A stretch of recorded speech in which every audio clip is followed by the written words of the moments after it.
আসসালামু আলাইকুম স্বপ্নবাজ ভর্তি যোদ্ধারা ইতিমধ্যে আজকে 28 তারিখ ঢাকা বিশ্ববিদ্যালয়ের আইবিএ ইউনিটের ভর্তি পরীক্ষার মাধ্যমে কিন্তু 2025-26 সেশনের তোমাদের এই যাত্রা শুরু হয়ে গেছে অলরেডি, মানে পরীক্ষার যাত্রা শুরু হয়েছে। এতদিন পর্যন্ত তোমরা প্রস্তুতি নিয়েছিলা, তো যাই হোক পরবর্তী ইউনিটগুলা পরবর্তী তারিখে অনুষ্ঠিত হবে, বিভিন্ন বিশ্ববিদ্যালয়ে পরীক্ষা হবে। এই সর্বপ্রথম আইবিএ ইউনিটে ভর্তি পরীক্ষা হয়েছে, তার মানে আজকের প্রশ্নের প্যাটার্ন দেখে বা ওদের ধরন দেখে কিন্তু পরবর্তীগুলা কেমন হবে সেটা অনুমানই করা যায়। তো দেখো আজকে বিভিন্ন শিক্ষার্থী বিভিন্ন মতামত করলেও বাস্তবতা হচ্ছে আজকের প্রশ্নগুলা কেমন হয়েছে তোমাদেরকে যদি একটু বলি। যারা গণিত দাগাইছো অর্থাৎ গণিতটার উপরে কিন্তু তোমাদের খুবই একদম লো কনফিডেন্স ছিল, অথবা যাদের ভালো কনফিডেন্স ছিল বা যারা ভালো পারছো তারা তো বলছোই যে হ্যাঁ আমরা ভালো পরীক্ষা দিয়েছি বা ভালো হয়েছে, কিন্তু মূলত অধিকাংশ শিক্ষার্থীর এই গণিত পরীক্ষাটা খারাপ হয়েছে, মানে গণিত সাইডটা পরীক্ষার। আর হচ্ছে অনেকে আবার ইংরেজি সাইডটাও দিতে পারে না ভালোভাবে, এটা আমরা জানতে পারলাম।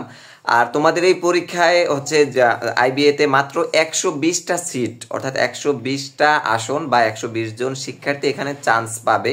এর বিপরীতে মানে পরীক্ষা দিয়েছো তোমরা 9526 জন শিক্ষার্থী পরীক্ষা দিয়েছিলা। তো একজন শিক্ষার্থীর বিপরীতে প্রায় 80 থেকে 90 জনের মতো শিক্ষার্থী পড়ছে। এই যে একটা হ্যাভি কম্পিটিটিভ একটা জায়গাতে তোমরা পরীক্ষা দিয়ে এখন পরবর্তী রেজাল্টের জন্য অপেক্ষা করবা। অবশ্যই তোমাদের যাদের পরীক্ষা ভালো হয়েছে তোমাদের জন্য তো শুভকামনা।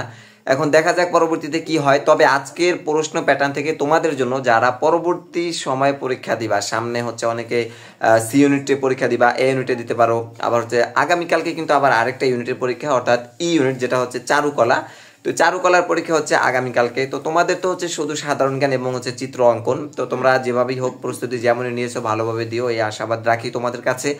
আর যারা পরবর্তীতে পরীক্ষায় বসবা অবশ্যই একটু ভালোভাবে প্রিপারেশন নিয়ে বছর প্রশ্ন প্যাটার্নে কিছুটা পরিবর্তন আসছে বলতে এরকম না, অনেকটাই পরিবর্তন আসছে। অর্থাৎ বিগত সেশনগুলোতে যেই ধাপে হয়ে আসতো পরীক্ষাটা এই বছর কিন্তু সেইভাবে পরীক্ষা হচ্ছে না, নতুন কিছু যুক্ত হচ্ছে।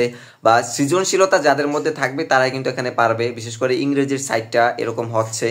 এরপরে গণিতে যারা একটু ভালোভাবে প্রিপারেশন নিচ্ছে, অর্থাৎ অনেক শিক্ষার্থী এইভাবে মন্তব্য করছে যে যারা ডেডিকেটেড ভাবে এখানের জন্য প্রিপারেশন নিয়েছো তারা মানে ইজিলি পরীক্ষাটা হয়েছে, কিন্তু যারা শুধুমাত্র বলছো প্রস্তুতি নিচ্ছি পারলে হবে না পারলে নেই এরকম, তারা কিন্তু আসলে আজকে পরীক্ষায় কোনো ভালো ফলাফল করতে পারবা না।